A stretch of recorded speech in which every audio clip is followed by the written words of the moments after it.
For me and my family history, I'd love to have my mom do this because she's told the story a few times, but from the most I know, my grandfather was a bit of a ladies' man. He had 3 wives.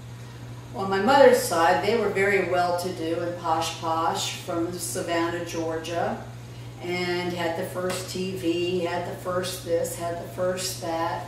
My mother could walk into her room, she even can today at 83 years old, and heads will turn at her beauty. I don't know that my family knows this. I was very close to my father. Lauren was very different from me. I remember coming into your bedroom one time and seeing a picture on the wall of a woman in a fur coat, and I knew you had a dream to be in the fashion world. I thought that it was great that you had that desire to do that you had a dream, that you had a vision. You also were then invited to be the first woman to join a men's military prep school. Yes, and I was very proud of you. You were very diligent in anything you put your hand to. I know one thing about my brother. From the time when he was young, I felt protective of him.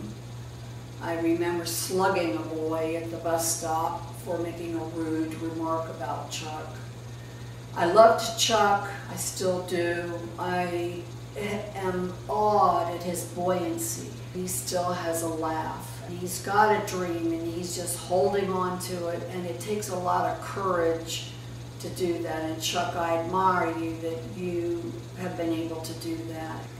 Marcia, I would say to you, the electrical genius that she was, had such possibilities of a future. But since we didn't have any money, there was no college opportunity for any of us. And I'm very glad that you found Jim. As far as my family goes, we all live near each other now still. There's always been this drawback to Mom, except for me, who got miles and miles away only because I found a life in mission work.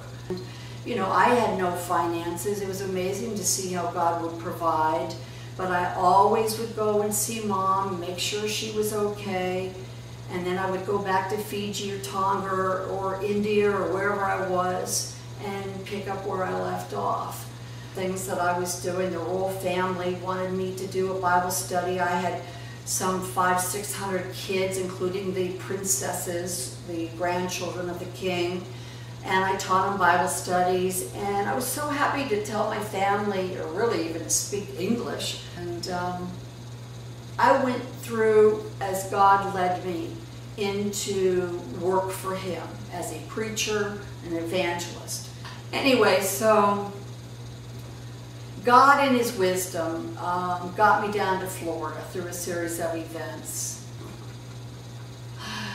Jim came along in my life, and I respected him immediately, and I found in Jim, and I tell you, Jim, right away, that there was a kindness in your eyes, there was love in your eyes as a person who loved people, who loved life, and who would do what they said they would do. And I don't know how to thank you.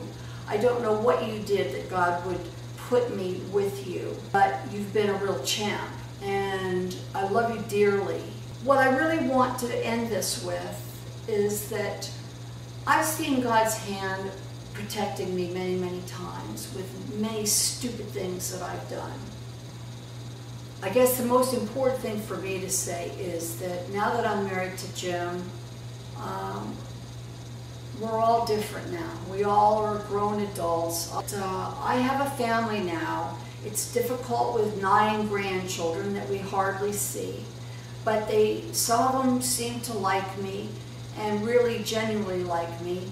And so in fun I say, this is my legacy to the children of Jim, the grandchildren, that I got lots of jewelry, and those of you that are nice to me, you get it. And that's all I have to say.